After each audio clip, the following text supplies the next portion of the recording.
Bueno, ¿qué tal, queridos y queridas? Ha pasado el verano, estoy triste. No me gusta el invierno, no me gusta el otoño, pero bueno, es lo que hay. Para disfrutar del verano hay que pasar por el invierno. Eduardo, ¿cómo estamos? Hola, muy buenas, un poco más contento que tú, que te veo un poco de bajón, pero bien. En fin, no es mi mejor día. Bueno, José María Baños, nuestro invitado de hoy, ¿cómo estás? Pues muy bien, con muchas ganas de participar en este podcast con vosotros. Así que con ganas. Además es viernes, con lo cual tengo espíritu de buen ambiente. Eso sí, eso está muy bien. Bueno, José María, eres abogado experto en derecho digital. Cuéntanos un poco sobre ti, qué es lo que haces, a qué te dedicas, a Ujú. modo de introducción. Hoy, por cierto, vamos a hablar de consejos legales para startups y emprendedores de empresas B2B. Pero bueno, vamos, fijado el título, adelante, José María, cuéntanos un poco tu día a día.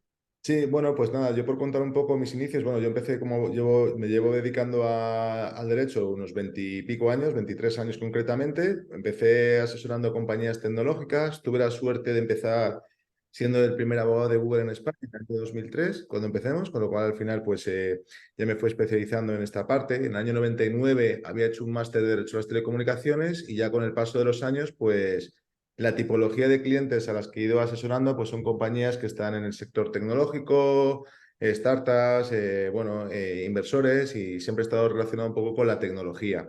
En el año 2012 fundé el despacho Abogados Let's Flow, que es un despacho boutique muy especializado en derecho digital y en tecnología. Y básicamente, bueno, pues los servicios que prestamos pues son asesoramiento legal y en todas las áreas, porque al final llegamos a cubrir todas las áreas a compañías que tienen que ver pues con el sector del tech y las startups. Esto es un poco mi día a día. Fenomenal, pues oye, la verdad que interesante. Nosotros nos gusta mucho tener este podcast porque sobre todo nos sirve para aprender, ¿no? El charlar contigo a modo de tertulia entre los tres seguro que nos va a abrir nuevas... A ver, yo tengo muchas preguntas, ¿no? Si, quizás cuáles serían los primeros o cuáles serían los tópicos principales que aconsejarías a una empresa que quiere empezar a emprender, ¿no? ¿Qué temas debería tener en cuenta desde el minuto uno a nivel legal? Bueno, lo primero que yo creo es un tema primero de mentalidad. Creo que es lo principal que tienen que cambiar un poco las empresas, sobre todo si estamos hablando del mercado español, la mentalidad. En otros mercados, como puede ser Estados Unidos, yo creo que ellos tienen muy claro que desde el minuto uno tienen que ir acompañados de abogados, no van sin abogados, sino abogado ni al baño, vamos, o sea, ellos lo tienen como muy claro, ¿no? Aquí en realidad, al final lo primero que hay que entender, y yo creo que nuestra audiencia tiene que saber, si yo tuviera que recomendar a un emprendedor, es que al final al abogado hay que verle como al dentista. O sea, nosotros somos un mal necesario. O sea, yo siempre digo lo mismo. Es decir, yo nunca voy al dentista por ganas. Yo creo que nadie, ¿no? O sea, tú te vas a hacer un blanqueamiento, o ya sea una caries, lo que sea, pero tienes que ir. Esto es lo mismo. O sea, el abogado hay que ir un poco por higiene, ¿no? Por un tema entonces ya sea porque vas a crear una empresa o vas a venderla o en cualquier momento de la vida societaria de una empresa, tienes que ir a acompañar a un abogado. Tienen que vernos así. Entonces, aunque la gente vaya sin ganas a vernos, porque la gente viene sin ganas, viene desmotivada a vernos a veces, pues lo cierto es que esa mentalidad yo creo es importante, porque Por eh, prevención, ¿no? Más que por solo enfermedad. Es como decía, mira, David, me decía antes que viene del fisio, digo, ¿estás mal otra vez? No, es que mantenimiento, prevención. Al hmm, final, si esperas a que te duela la espalda o si esperas a que a la muela te destroce, ya es tarde, ¿no? O sea que yo estoy de acuerdo que en Europa no hay esa mentalidad de dejarse ayudar por un profesional externo, ¿no? Y el abogado, yo creo que sois eso, ¿no? Hay que empezar a verlo más como prevención para que no me pase lo que me podría pasar, ¿no? exactamente, para eso o incluso para o sea, incluso para haceros ganar más dinero. O sea, es decir, eh, por ejemplo, yo en mi caso creo que si tú me contactas o me contacta un emprendedor, o sea, y quiere que yo le ayude, al final no solamente le voy a dar una visión. El abogado al final hay que vernos también nosotros. Yo tengo mi propia empresa, al final el abogado es un empresario, al final tiene su propia. Entonces, al final, y vemos muchas cosas, estamos todo el rato viendo problemas, situaciones, entonces toco muchos palos, o sea, voy desde cómo tengo que enfocar legalmente una campaña de marketing, cómo tengo que vender una empresa, cómo tengo que adquirirla, crearla, elaborar, los entrar por otro. Entonces, al final, nos vemos de alguna forma un consultor estratégico legal. Total. Entonces, eh, el enfoque que le da emprendedor es, tú mírame a mí como alguien que te va a ayudar a crecer. ¿Vale? Claro. Entonces, si estamos hablando de cosas más concretas, llega un emprendedor al despacho y dice, mira, oye, mira, que yo quiero constituir una empresa, que va a ser una startup. Y dices, vale, lo primero, ¿cuántos socios sois? Y dices, vale, pues vamos a hacer la constitución. Vale, primero hay que pensar, mejor, vamos, ¿cuál es el capital social? Y dices, ¿vas a optar por un Neotec? Porque a lo mejor para optar por un Neotec, el capital social que te piden para un Neotec son 20.000 euros. Si pones 3.000 ya no te va a servir. ¿Qué es Neotec? Para la Es audiencia e incluso para mí. Si el que no lo sepa, Neotec, por ejemplo, es una ayuda, una subvención pública europea, ¿vale? A la que puedes optar siendo una compañía tecnológica, similar a una ENISA, ¿vale? Pero a nivel europea, pero que te pide tener un capital social mínimo de tu compañía de 20.000 euros, por ejemplo. Entonces, si quieres optar a este tipo de subvención, el capital social de tu compañía 20.000. tiene que ser 20.000.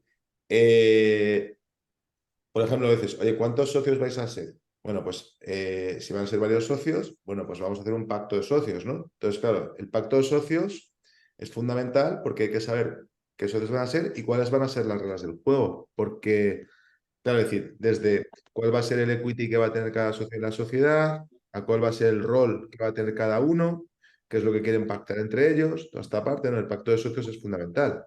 Luego, si quieren tener un poco de planificación fiscal, ¿y dónde nos queremos constituir? ¿Cuál es nuestro mercado? Somos un B2B. Nuestro mercado es España, es Estados Unidos. ¿Qué nos va a interesar luego más desde el punto de vista legal? Pero ya añadimos otra variable más. Incluso fiscal. Fiscal, efectivamente. Si nos va a ir bien, nos interesa, o incluso desde el punto de vista de la inversión. Imagínate que es un B2B que va a vender en Estados Unidos. Yo tengo un cliente que vende, su mercado no es España. Es España, pero a lo mejor esa persona ha nacido en España, pero su mercado está fuera. A lo mejor hay que hacerse la pregunta, oye, ¿a ti no te interesaría más montarte una C Corp o montarte un vehículo en Estados Unidos, una filial aquí? Y porque, claro, a lo mejor tus inversores pueden ser de Estados Unidos. Entonces, Hay ya muchas como cosas. ya ha abierto varios melones en un momento dado que ya Hay que hacen haber pensado. que esa persona tenga que pensar, ¿no? Diga, pues ostras, Sí. ¿sabes? No lo he Oye, pensado. ¿tú cuáles errores ves más? Por ejemplo, yo veo claro, y lo hemos discutido nosotros mucho, la importancia de un pacto de socios. Te diría, con la cantidad de exposición que tienes a startups y scale-ups, en el aspecto legal, ¿dónde ves tú más cagadas, hablando en plata, que deberían de haber trabajado antes con un asesor legal? Ujú.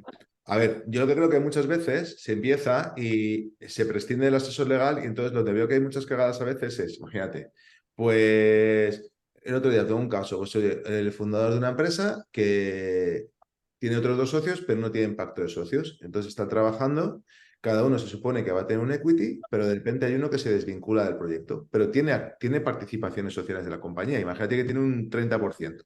Ujú. Y de repente dicen, oye, pero tú si te vas del proyecto, como que nos tienes que dar tus acciones porque aquí estamos todos trabajando gratis. Y esa persona dice, no, Me las yo ahora quedo. estoy fuera, pero yo me las quedo, tengo 70%. Te acabas o sea, eso es un error muy común, acabas de perder, entre comillas, o le estás dando un 30% del equity de tu empresa, un 33% a una persona que no va a estar en el proyecto ni te va a aportar ningún valor añadido. Error. O casos El como, por error ejemplo, aquí sería no establecer en el pacto de socios qué sucede si uno de los socios fundadores se va, ¿no? exactamente, ¿Y eso sería. qué debería, pregunto, qué debería de incluir? ¿Debería incluir al precio al que se le recompra? ¿Debería de incluir la obligatoriedad de que si se va y no trabaja tiene que vender? ¿O qué aconsejas tú ahí? ¿Qué es lo normal o lo Sí, coherente? ahí lo normal depende, pero si son tres socios que los tres van a dedicarse full time en el proyecto, lo normal es que se pacte cuál va a ser la dedicación y cuál va a ser el rol de cada uno de los socios en la compañía.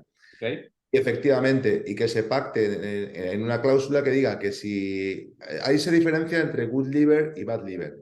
¿Qué sería esto? El good liver es, por ejemplo, imagínate que uno de los socios se pone enfermo, que eso también es conveniente que se regule. Tiene ¿Okay? un problema de salud y resulta que tiene 6 meses que no va a poder trabajar. Uh-huh. Bueno, pues en ese caso, eso sería un good liver. Sería, oye, mira, no te vamos a penalizar porque has tenido un accidente, imagínate, me ha pasado y te vas a estar 6 meses sin poder trabajar, pero Uh-huh. nosotros, de buena fe, te vamos a mantener tu participación hasta que te recuperes. Eso sería un caso de good liver. Ok. Un bad liver. No, mirad, chicos, que yo ya llevo 2 años sin cobrar o 1 año sin cobrar, me apetece meterme en una multinacional que ya con un sueldo y me voy del proyecto. En ese caso, lo que es aconsejable y lo que se suele pactar es una penalización para ese founder, de tal manera que los otros socios le pueden recomprar su participación o a valor nominal o bien con un descuento importante, de tal manera que no tengan que desembolsar una cantidad importante de esa valoración. Compañía. Todo es negociable, ¿eh? Porque a veces hay una salida que se puede pactar, oye, pues mira, te recompro y después si hay un éxito a futuro te llevas un porcentaje, porque el pacto de socios cabe todo, depende de lo que quieren. No hay unas reglas firmes, pero sí que está claro que este punto hay que hablarlo y hay que dejarlo tratado. Importante. Oye, otra cosa, y que también creo que tiene que ver con el pacto de socios, el típico tema de proteger a minorías, o sea, accionistas minoritarios, de que no te diluyan la acción. ¿Eso también suele ser habitual, ese tipo de acuerdos o no? Sí, a ver, ya entramos un poco en esta pregunta que haces, David, sería un poco en la parte de la inversión. Es decir, imagínate que ya esta startup ya inicia, tiene su pacto de socios inicial, ¿vale? Ya son 3 fundadores, ponle por caso, y seguimos un poquito más adelante y resulta, bueno, pues que ahora vamos a recibir una inversión. Si va a entrar un business angel, fíjate, y nos va a poner, lo invento, 300.000 euros en nuestra startup, 400.000, ese business angel a lo mejor entra, lo invento, imagínate que entra una valoración de 1 millón de euros y va a poner 300.000, pues va a tener un 30% de la compañía, con lo cual va a estar en minoría, ¿no? Entonces, si es así, claro, bueno, como minoritario, va a querer tener un pacto de socios que le proteja como minoritario. Entonces, ahí tendríamos que rehacer el pacto de socios, o sea, este concepto también es importante, que los pactos de socios no son algo, digamos, Fantástico. estático, efectivamente, es completamente dinámico. Cuando entre el inversor, ya tenemos que negociar un nuevo pacto de socios donde negociemos la situación con el business angel. Y ahí es donde el minoritario, que es el business angel, o el fondo de inversión, nos va a pedir una serie de lo que se llaman materias reservadas, que significa que determinado tipo de acuerdos muy concretos de la compañía y que son muy esenciales, por ejemplo, gastos por encima de un importe, inversiones adicionales, entrada de otros socios, contrataciones, modificación de los estatutos sociales, cosas muy gordas que puede haber, bueno, otro aumento de capital, que todo eso quede sujeto también a la aprobación de su porcentaje, porque claro, tiene la mayoría. Entonces, ahí se empiezan a establecer materias reservadas. Tanto en junta, digamos que las sociedades tienen como, digamos, 2 formas de regularse. Por un lado está la junta general, que es la junta de socios, y luego tienen su administrador, ¿no? Cuando ya entra un business angel o entra un fondo de inversión, a lo mejor ya nos piden que cambiemos la estructura societaria del órgano de gobierno y que vayamos de un administrador único a un sistema, digamos, colegiado de órgano de administración, o sea, un consejo de administración. Entonces ahí a lo mejor ese inversor también nos va a decir, quiero tener un consejo de administración, que en España el mínimo es de 3 miembros, el máximo de 12, es decir, pues de 3 miembros, y yo quiero tener una silla en el consejo de administración. Nos vamos a reunir cada 4 meses y también quiero que determinado tipo de decisiones que vaya a adoptar el consejo de administración que puedan afectarme a mí en mi día a día, también tengan que contar con mi aprobación. Entonces nos va a pedir materias reservadas, tanto para la Junta como para el consejo de administración. Y eso sí que es algo que se pacta mucho, David. Para protegerse el Vale. minoritario. Oye, saliendo del tema de pactos de socios, otro tema que a mí siempre me ha roto un poco la cabeza es el órgano de administración, ¿no? Lo típico de un administrador único o solidario. Solidario siempre me ha parecido más sano, pero me ha parecido un coñazo, porque para cualquier cosa tienes que andar, ¿no? Yendo a hacer las cosas. Imagínate que son 3, pues tienes que andar yendo a hacer todo en común, ¿no? Que es muy poco operativo. Pero Sí, claro, si lo haces solidario, te tienes que fiar de que no te. O sea, como hay mucha estafa. Yo he tenido problemas con socios en el pasado, ¿no? Y problemas serios, ¿no? Sobre todo con uno. Pero tienes ese miedo. O sea, ¿hasta qué punto? Confianza sí, pero con control, ¿no? Es un poco la máxima que intento seguir. Pero ¿cuál es el consejo que puedes dar ahí? sí, o sea, es decir, digamos, las formas de administración de una sociedad, por hacer un poco un resumen, son un administrador único, que básicamente, siendo único, pues no hay problema porque Exacto. todo. Sí que es cierto que la Junta General, digamos que es el órgano supremo de una sociedad, es decir, los socios, siempre que tiene la mayoría, puede, digamos, quitar a ese administrador y poner otro. O sea, es decir, es la junta quien decide el nombramiento del administrador. Es importante, con lo cual, si los socios no confían en ese administrador, siempre lo pueden quitar, salvo que coincida el administrador con la persona que tiene la mayoría en la sociedad. En ese caso no le vas a poder quitar, ¿vale? Pero si tú, por ejemplo, les pongo de administrador a una persona y esa persona es un socio minoritario, tú lo vas a poder quitar al administrador. Eso es importante. Y luego hay otros modelos que son administración mancomunada y administración solidaria. Administrador solidario es lo mismo que administrador único, pero son varios. Entonces, dos administradores solidarios podrían cada uno por sí mismo hacer todo lo mismo que hace un administrador único. O sea, o sea, cada uno lo puede todo. ¿Vale? En cambio, cuando hay una administración mancomunada, que es a lo que te refieres tú, David, en ese caso, la administración mancomunada efectivamente requiere que se pacten estatutos, cuál es el régimen de mancomunidad que existe, y eso es un órgano, digamos, que tiene cierta colegiación, en el sentido de que al final, claro, el administrador mancomunado necesita el ok del otro administrador. Esto no es tan habitual. A mí no me gusta el régimen de administración mancomunada porque dificulta, ¿sabes? Al fin y al cabo, resta mucha operatividad. Claro. Claro, es lo que yo me refería, que resta, es como el sistema más férreo para que nadie haga desmanes, pero resta operatividad, claro. Esta operatividad. Entonces, de verdad que yo en mi práctica profesional son pocas las veces que ves una administración mancomunada. También por el hecho de que os decía antes, si tú tienes el control de la sociedad, puedes poner un administrador y si no estás contento con su labor o cómo está haciendo, siempre lo vas a poder revocar su cargo si tienes la mayoría de la social, ¿no?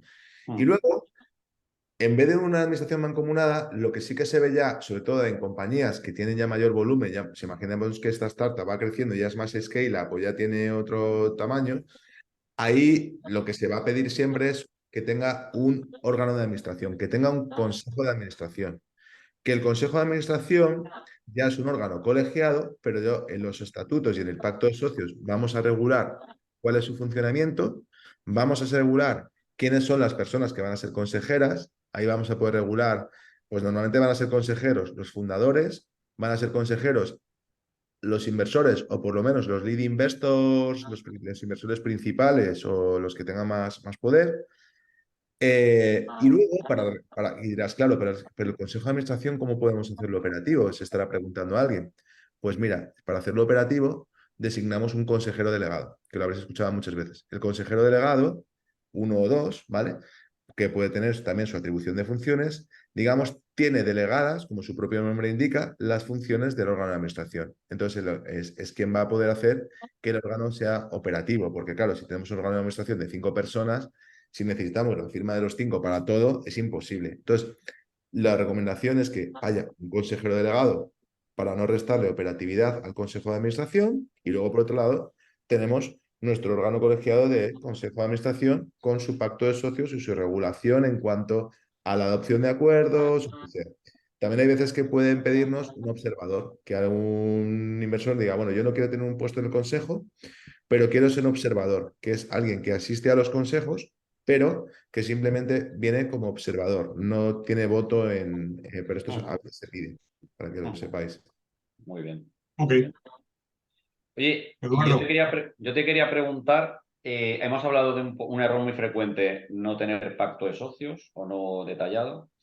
¿Es también un error frecuente el no elegir el tipo de sociedad idónea? Quiero decir, ¿tiene que ser siempre una SL? ¿Cuándo conviene que sea? Bueno, entiendo que una SA, ya estamos hablando de otro, pero dentro de todas las posibles modalidades de sociedades, ¿no? que hay en este caso en cada país, en España estamos especializados, y sobre todo tú. ¿Ves ahí algún error o consejo SL siempre? Sí, o sea, yo creo que, o sea, es decir, en cuanto en España, en nuestro país, el 90 y pico por ciento de las sociedades que se constituyen son sociedades de responsabilidad limitada, son sociedades limitadas, porque son sociedades de más fácil manejo, ¿sabes? Al final tienen unas reglas más simples que la de una sociedad anónima, que están quizá más pensadas para sociedades que o sea, la sociedad anónima tiene más sentido para si tienes pensado salir a bolsa, ya sea al mercado, o sea, al mercado bursátil tradicional o bien al mercado secundario del tipo, yo qué sé, growth o algún mercado ahora, por ejemplo, Alternativo. ha sacado un mercado alternativo que es un mercado para scale-ups, por ejemplo, que se acaba de lanzar este verano, que ha sido bastante novedoso, que hay un mercado. Entonces, si te vas a un mercado alternativo, ya sí, porque como va de una cotización, ya los títulos tienen que estar representados por títulos valores y ya directamente ahí ya tienes que ir a un formato de sociedad anónima. Entonces, yo el error que me he encontrado es que ha habido gente que ha hecho una sociedad anónima cuando en realidad debería haber hecho una limitada porque es más fácil. Primero, el capital social es inferior y es más fácil. Donde sí que veo que había un error en elegir el tipo societario es cuando hay gente que ha optado por o no constituir una sociedad, o sea, hacerlo como autónomo, o hacerlo con una sociedad civil, con una comunidad de bienes o con una sociedad cooperativa. Ojo con esto, porque hay dos tipos de sociedades. Están las sociedades mercantiles y están las sociedades civiles. En las sociedades mercantiles, como por ejemplo una sociedad de responsabilidad limitada, los socios no responden con su patrimonio de las deudas sociales, ni los socios ni el administrador. El administrador podría llegar a ser responsable de las deudas sociales en el caso de que la sociedad estuviera en situación de quiebra, causa de disolución y no hubiera hecho un aumento de capital, hubiera llevado alguna operación para reequilibrar el patrimonio de la sociedad, o bien que hubiera hecho una negligencia, un tipo fraude, algún tipo de delito o algo así. Si no, no vas a responder, ¿vale? ¿Qué pasa? Que en la sociedad civil, en una comunidad de bienes, los socios responden con su patrimonio de las deudas. Entonces, a veces me encuentro que hay emprendedores que les dicen su gestoría, no, os interesa una comunidad de bienes, porque por temas fiscales es más fácil, no sé qué, tal. Y yo siempre les digo, cuidado con esto. Ya. No montéis una sociedad, una comunidad de bienes, porque si en un futuro tenéis un problema, y tenéis unas deudas, los acreedores no solamente van a ir contra la sociedad, van a ir contra vuestra hipoteca, vuestra casa, vuestros bienes personales. Y al final, una empresa, al final las empresas se hacen, y por eso su nombre dedica, sociedades de responsabilidad limitada, porque al fin y al cabo, o sea, al final la responsabilidad de los socios queda limitada a la propia sociedad. Si no, imagínate, no sé si muchos de nosotros emprenderíamos, porque ahí el fallar sería mucho más gordo, porque irían contra Total, nuestros propios bienes, ¿no? Entonces total. esto sí que es algo a tener en cuenta. Y luego además, por comentar otro punto, es que además las sociedades civiles, al no estar representadas por títulos como participaciones sociales o acciones, no permiten la entrada de inversión. Es decir, como o de la misma manera que una sociedad. O sea, en una sociedad yo le puedo dar un número de participantes, le puedo dar equity, puedo dar acciones, o sea, entonces, este tipo de sociedad. Entonces, sí que me he encontrado a veces con este tipo de error y eso sí que ha sido un problema porque, a ver, te puedes arruinar la vida, básicamente.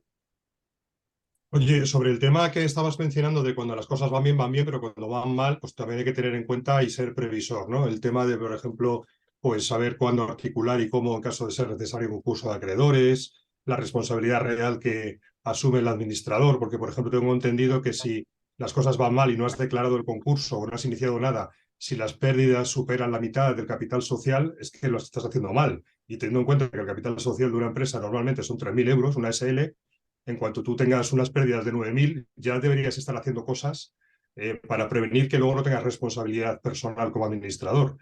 ¿Qué tal el tema de ley concursal y ese tipo de cosas para cuando las cosas puedan ir mal? Ujú. Vale, pues esto está muy bien que lo comentes, porque, claro, efectivamente, tengamos en cuenta las estadísticas. Lo primero, 9 de cada 10 startups no van a triunfar o en un momento determinado no van a tener que cerrar. Entonces, es importante que tengamos un cierre ordenado y existe una legislación para ello.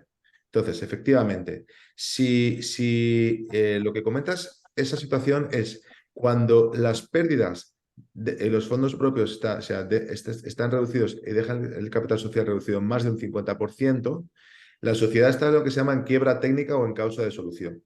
Y ahí la legislación mercantil, la ley de sociedades de capital, establece que desde el momento en el que el administrador conoce la existencia de que la sociedad está en causa de solución, tiene un plazo de 2 meses para convocar una junta general de la compañía y los socios y que los socios determinen qué acciones van a llevar a cabo para reequilibrar el patrimonio social. Por ejemplo, pueden llegar Ampliar a decidir capital, lo que sea. ampliar capital, hacer préstamos participativos, que sabes que el préstamo participativo a estos efectos computa como fondos propios, un préstamo participativo contablemente computa dentro de los fondos propios y por lo tanto nos puede ayudar a salir, aunque sea deuda y sería pasivo, pero entraría dentro de fondos propios, contra una parte entra dentro del activo en lo que es la contabilidad. O bien, imagínate que decidimos, no, chicos, es que esto va a pique, no vamos a poder reflotarlo, o los inversores ya no creen en el proyecto, no van a poner más dinero, hay que cerrar, hay que ir y hay dos figuras para cerrar. En ningún caso recomiendo echar el cierre. ¿Echar el cierre qué significa? Hay compañías que dicen, no, yo no hago nada. Mira, yo lo dejo estar ahí y tengo acreedores, porque en ese caso, la jurisprudencia que indica que si la sociedad está en causa de disolución y el administrador no convoca junta en este plazo de 2 meses, el administrador es responsable de las deudas sociales que se generen con posterioridad a la causa de disolución, con su, con su Con su patrimonio. patrimonio. Sí, Claro, es que está la la letra pequeña. Perdona que te interrumpa, José María, sí. pero por poner un ejemplo práctico, ¿no? Imaginemos que yo soy el administrador de una empresa con un capital social de 3.000 euros. De repente veo que tenemos unas pérdidas de 10.000 euros. Ya estoy en quiebra técnica. Si no hago nada, si no hago nada y la cosa va peor, el marrón me lo como yo. ¿Es así?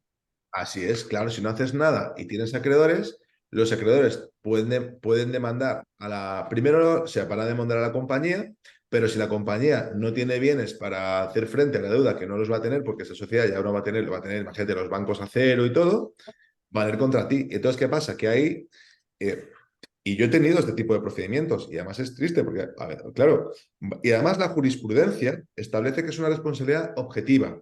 Es decir, que no requiere que exista un nexo de causalidad entre la acción del administrador y las deudas. Es decir, yo no tengo que probar que es que el administrador lo ha hecho mal en su gestión y nada. Me basta comprobar que la sociedad estaba en causa de solución y que el administrador no hizo lo que tenía que hacer para que ese administrador sea responsable con su patrimonio de las deudas sociales. Por lo tanto, eso es un tema que es importante. Entonces, ¿qué es lo que sí que tiene que hacer el administrador? Pues ya digo, o bien hacer un aumento de capital o bien eh, liquidar la empresa, será un procedimiento de solución de liquidación si no hay deudas, ¿vale? O si hay más pasivo que activo, que suele ser el caso, ir a un procedimiento de concurso de acreedores. El concurso, existe en España una ley concursal que lo que permite es un cierre ordenado. Entonces, que el concurso de acreedores tienes que presentar una serie de documentación, puedes ir incluso a un procedimiento de preconcurso, si ves que vas a...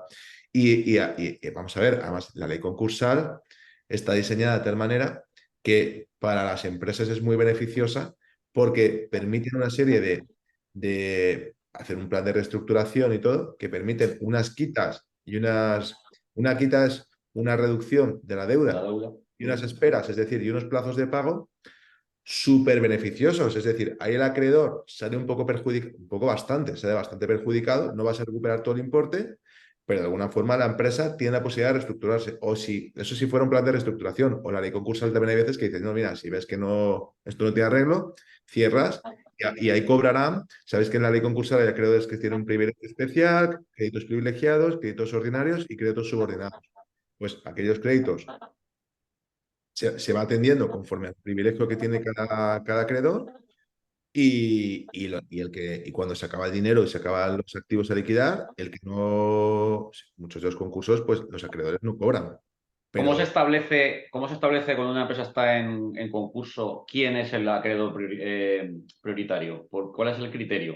¿Lo por establece el cada tipo, juez o cómo hay una bueno, lo norma? establece la propia ley por el tipo de crédito. Entonces, hay créditos que tienen un privilegio especial, privilegio general. La mayoría de los créditos, si tienes una deuda, vas a ser un crédito ordinario y entonces hay una prelación de créditos. Entonces, normalmente los concursos, y luego hay créditos contra la masa, o sea, están los créditos pues, de la propia administrador concursal que hay que pagar y todo esto. Por cierto, si vamos a un procedimiento concursal, también hay que tener en cuenta que el administrador concursal va a tener que cobrar unos honorarios, todo esto, o cómo vamos a atender a los trabajadores porque existe luego el FOGASA, el Fondo de Garantía Salarial. O sea, es decir, es muy conveniente que las compañías sepan cerrar. Entonces, el emprendedor tiene que tener un asesoramiento para saber cerrar, porque claro, luego vas a tener que, mira, hablando un poco del fracaso, ¿no? Fíjate, yo soy un ferviente defensor del fracaso, o sea, cuando fracasamos, yo he fracasado muchas veces y no me arrepiento de ello. O sea, cuando una cosa me ha ido mal, es cuando más he aprendido y cuando Claro.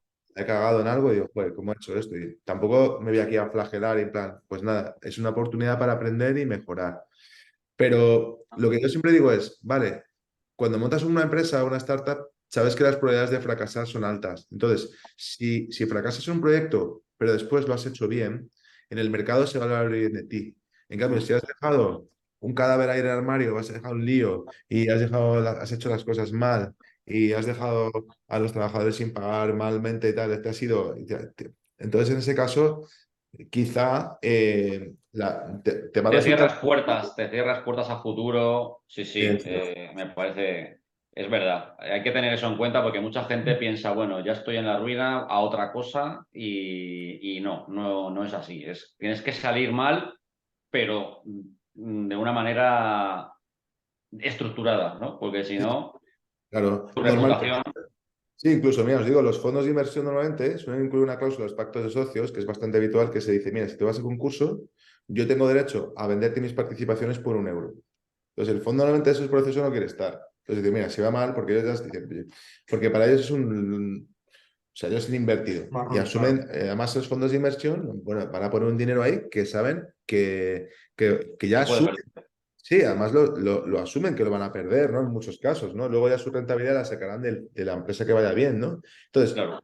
una vez que ya saben que esa inversión no es va a ser fallida, no pasa nada.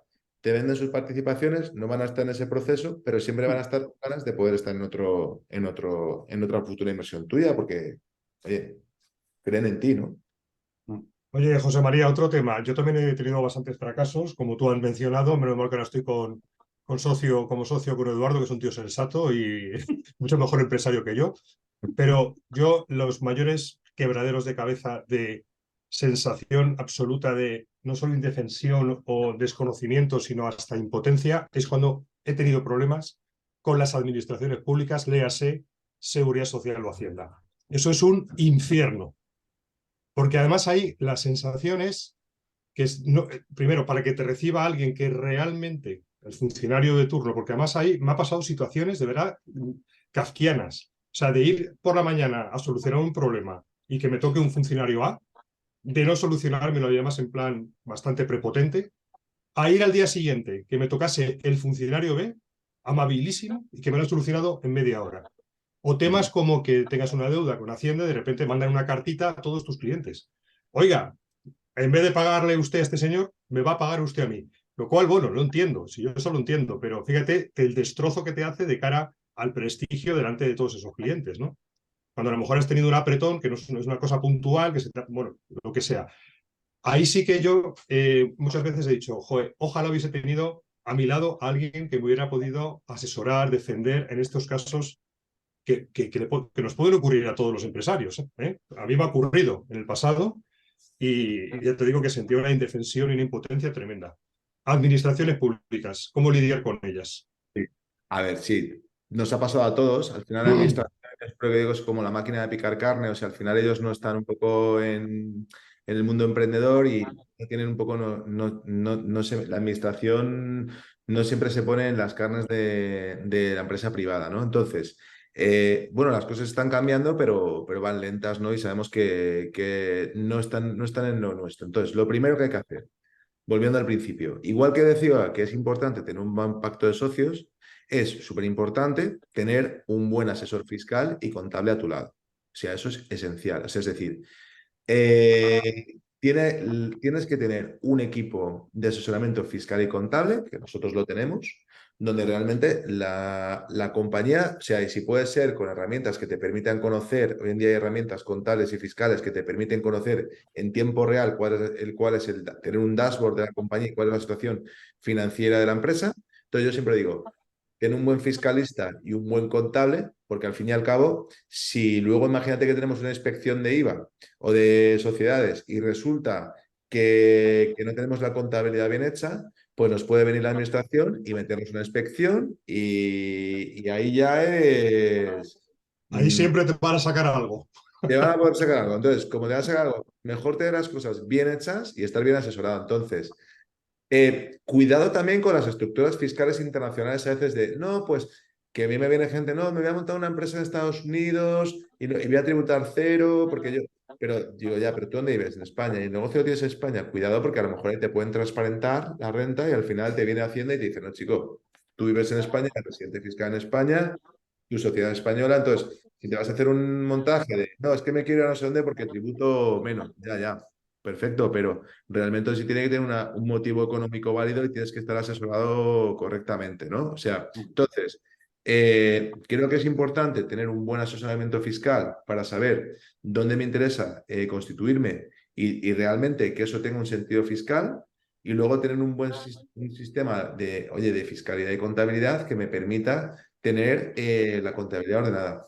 Además, no solamente por el tema de la administración que estás comentando, que es muy importante, David, sino también porque cuando vaya a venir un fondo de inversión y nos van a poner una cantidad de dinero, nos van a hacer una due diligence y vamos a tener que entrar esa due diligence, si ya nos está poniendo una cantidad relevante, van a contratar a una consultora, a un despacho de abogados que va a revisar nuestra contabilidad y nuestra situación, nuestras obligaciones fiscales.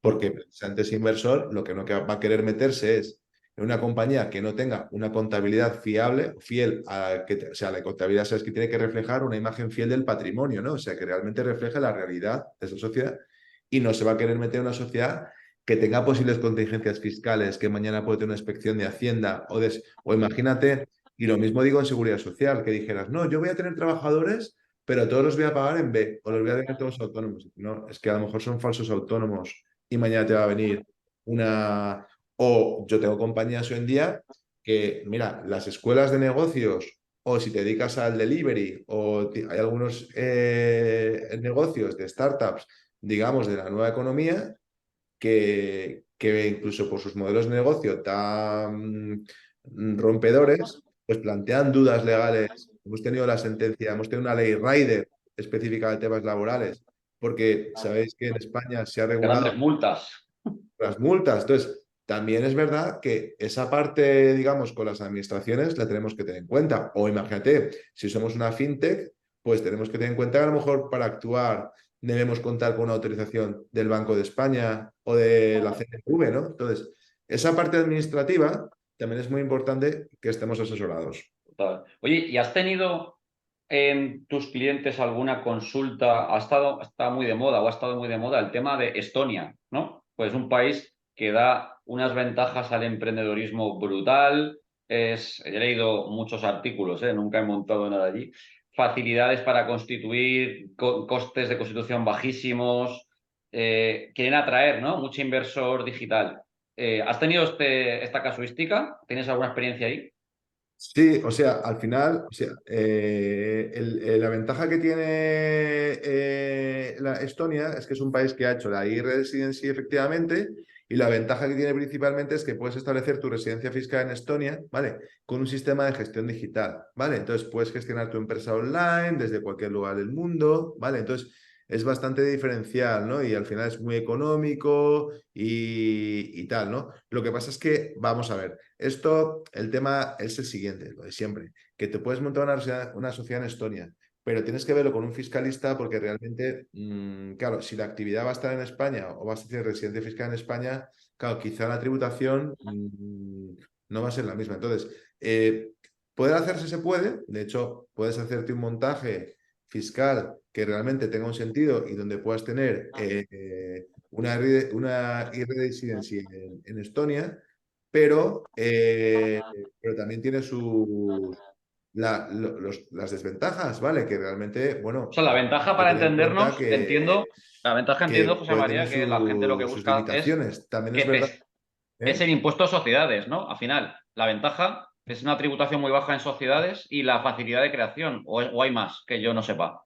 No, sí, tiene ventajas. O sea, al final la facilidad de creación, en cuanto al tema de impuestos impositivos, es muy inferior, ¿vale? O sea, en ese sentido sí que tiene sus ventajas, pero que realmente tienes que tener una Estructura.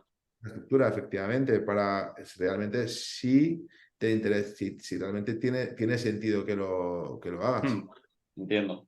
Oye, y en la parte de inversores, hemos tocado varios problemas frecuentes. Ahí te encuentras con las startups y las scale-ups en el área de captación de nuevos inversores, problemáticas frecuentes en las que les tienes que ayudar, o cuáles suelen ser ahí las mayores cagadas.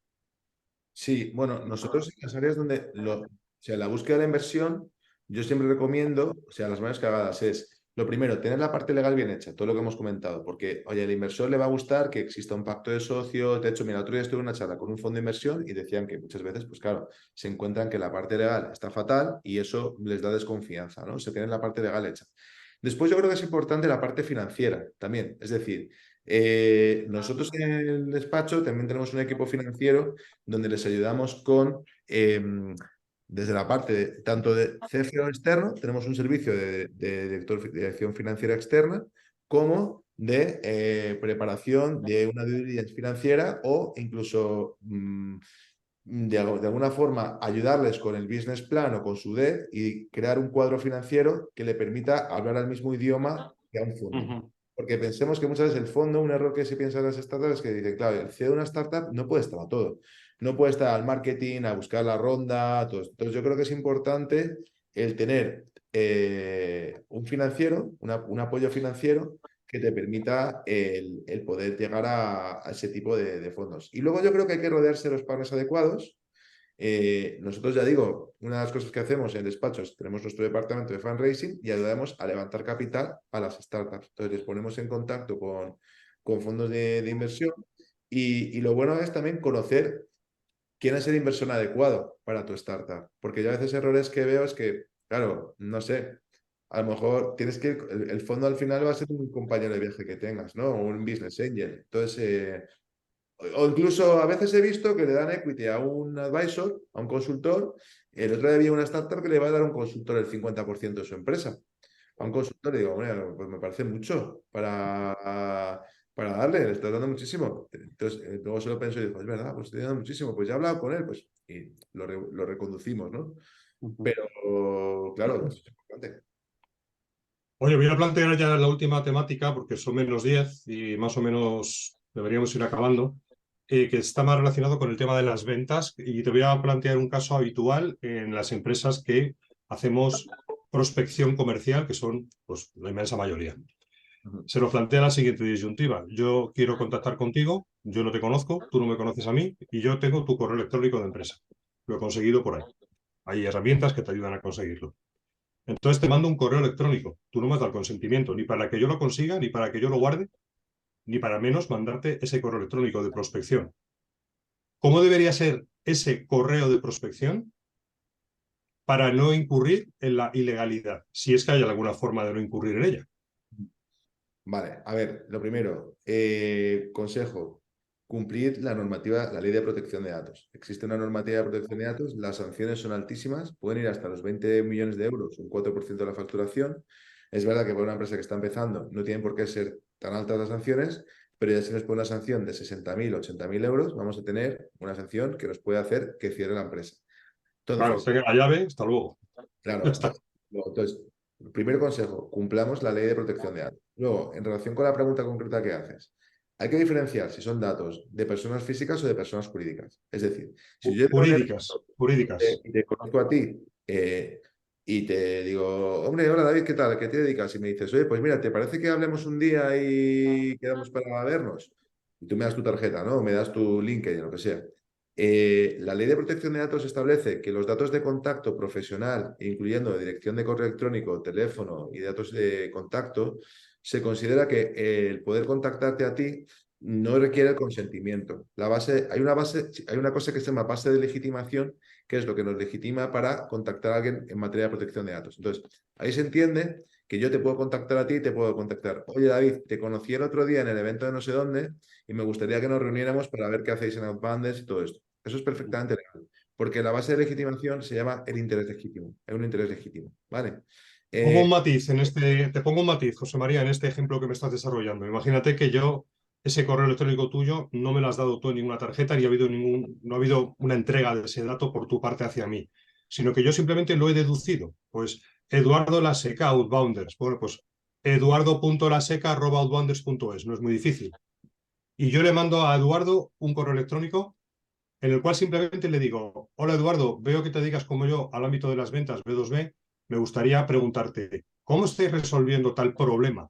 Yo no le estoy vendiendo nada en esa comunicación, no le estoy metiendo ninguna ficha de producto ni ninguna oferta comercial, simplemente estoy iniciando el entablar una conversación. Conversación. ¿eso se consideraría lícito? Y en ese caso también entraríamos dentro de lo que es una comunicación B2B y estaríamos dentro del interés legítimo. Incluso, mira, ¿sabéis la técnica scraping? Podrías hacer screen scraping. ¿Sabéis el scraping? Lo que permite es utilizar, o sea, una tecnología que permite scrapear datos que hay subidos online, ¿no? Entonces, ahí nosotros hemos hecho informes para clientes, no es un tema que se pueda comentar tan rápido, pero primero, ahí lo mismo, asesorarte, porque en derecho no es como A o B, ¿sabes? Hay que ver cada caso concreto, ¿vale? Pero en el scraping, por ejemplo, si estuviéramos hablando de que yo, imagínate, en mi web tengo una dirección que es jose.vanos@letslaw.es y yo la tengo puesta para que me contactes, tú me puedes contactar, sacarla de internet y perfectamente me puedes contactar. Lo que no podrías hacer es que yo digo, bueno, y luego tengo un e-commerce de zapatos, de venta de zapatos, que mi primo tiene un B2C, y cojo la dirección de jose.vanos@letslo.es y te meto mi newsletter de los zapatos, ¿sabes? B2C. Eso ya ahí sí que será un incumplimiento de la normativa de protección de datos, ¿vale? Entonces, diferencia, porque claro, si no nos tendríamos que ir a los eventos, todos tendríamos que ir con un formulario debajo del brazo, os tendría que imprimir ahora yo aquí Claro. y dar el consentimiento. Entonces, eso es absurdo, ¿no? Entonces, eso no, pero cuando sí vamos al B2C, ya ahí sí que se te quede consentimiento. Eso es la diferencia, ¿vale? Para que la gente lo entienda. Yo siempre he Fenomenal. Oye, interpretado esto, perdón, cuando he hablado y he hecho estas preguntas, ¿no? Siempre he interpretado esto como que la ley de protección de datos, la 2017, 2018, ¿no? Que fue toda esta locura, todo esto surgió para proteger al particular más que al jurídico, es decir, surge por el cansancio que hay de que recibamos campañas no pedidas a nuestros Gmails, Hotmails personales, ¿no? Y además envío masivo, ¿no? Mientras que un escenario como el que plantea David, de, oye, pues me puedo imaginar que tu mail es jvanos@tuempresa.com, por ejemplo, y te mando un email no masivo de mí para ti, no hay promociones, no hay ofertas. O sea, yo creo que es el tono, ¿no? Para mí una parte importante que es el tono, es masivo, es promocional tal, y luego te lo estoy mandando a tu correo de contacto de empresa o te lo estoy mandando a un Gmail que he conseguido, que es tu email personal. Yo creo que ahí hay una diferencia importante, ¿no? Totalmente. O sea, cuando se promulgó el Reglamento General de Protección de Datos en la Unión Europea, que entró en vigor el 25 de mayo de 2018, en concreto, realmente lo que quiere la normativa es, que ya venía de la normativa anterior, de la Directiva de Protección de Datos, lo que se protege es la intimidad, ¿vale? Es una normativa que lo que protege es nuestra intimidad, o sea, nuestra vida, nuestra esfera personal. Entonces, la normativa está hecha de tal manera que entiende que las empresas tenemos que vender. Entonces, Claro. pero eso no significa, hay gente que interpretó, no, el marketing siempre hay un interés legítimo. No, porque el reglamento se dice, sí, las actividades de marketing pueden estar amparadas en el interés legítimo, sí, pero se están refiriendo, Eduardo, al caso que estás planteando. Que tú y yo nos conozcamos o que yo vea tu email y que yo de forma en particular individual te diga, oye, Eduardo, mira, colaboramos a Banners y Let's Go en este proyecto o tal, o hacemos un podcast o mira, hacemos un acuerdo de colaboración o quiero ser tu cliente. Eso sí, lo que quiere la ley es que yo luego diga, ah, mira, como tengo el email de Eduardo ahora y el de David, mira, mi primo que tiene un e-commerce, venga, Te lo ahora paso. te lo paso, venga, y te lo chuto. Ya eso ya, no, porque ahí ya empezamos a recibir spam y comunicaciones comerciales no solicitadas, ¿no? Y ahí ya es donde ahí, la ley ya sí que entra y ahí es donde podemos ser sancionados. muy bien, pues oye, vamos a despedir ya, aunque tengo una última pregunta rápida para ti, porque estamos en un canal de ventas B2B y sería preguntarte cómo vendes tú. Ujú.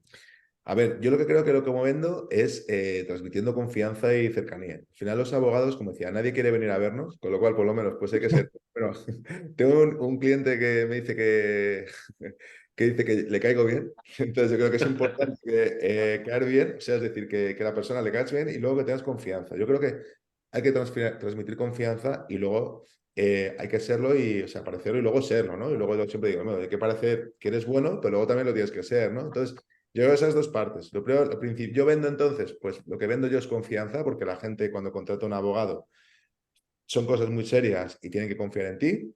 Vendo especialización, en el sentido de que yo tengo un despacho en el que doy unos servicios especializados y yo ni a ti, ni a Eduardo, ni a David os quiero divorciar. O sea, si os divorciáis o si este caso no lo sé, no me contratéis para eso porque yo no es mi especialización. Os recomendaré a alguien, pero no lo voy a hacer yo. Entonces yo vendo especialización, cercanía, confianza y luego buen hacer. Es como yo vendo y creo que así no te puede ir mal. Fenomenal. Los Eduardo, abogados, tu despedida para cerrar el episodio de hoy. yo he aprendido un montón, la verdad, porque de esto estoy pez. Y creo que los abogados siempre han vendido por recomendación, porque hay que tener tanta confianza que no me imagino un abogado prospectando, ¿no? Tú llegas a un abogado porque alguien te habló bien de ese abogado, ¿no? Muy parecido a los dentistas, ¿no? Arriesgarse a tocar la puerta y a ver qué tal es el dentista es complicado. Entonces, por eso es negocios de confianza absoluta y de que alguien que trabajó con él diga, oye, habla con José María porque en esto te va a ayudar, ¿no? Así que nada, por mi parte, nada, agradecerte todos los insights, que han sido muchos y genial. Pues nada, José María, ¿quieres comentar algo a modo de despedida? Nada, pues nada, que muchas gracias por haberme invitado, que espero que este podcast haya servido para, para que se nos vea a los abogados de otra manera un poco, que tenemos un poco de mala fama a veces y nada, que espero que a la audiencia le haya gustado y que hayan podido pues, sacar algún input positivo de todo esto. Seguro que sí. Pues nada, yo me despido comentando lo último que ha dicho José María. Yo he tenido buenas y malas experiencias con abogados. Las malas han sido precisamente porque me fui a un abogado generalista cuando me debería haber ido a un especialista. Así que el fallo fue mío. Y nada, dejaremos el perfil y la página web de José María Baños en los comentarios del episodio, tanto en los podcatchers tipo iVoox, etcétera, como en YouTube. Y llamada a la acción. Últimamente estoy contento, me está llamando alguno. 699-45-8582. Y esos algunos se están convirtiendo en buenos clientes. Están contentos y felices. ¿Quieres mejorar tus capacidades de ventas B2B o tu maquinaria outbound? Pues ya sabes, 699-45-8582. Muchas gracias a los dos y a vosotros, querida audiencia. Hasta la próxima. Chao. Chao. Chao.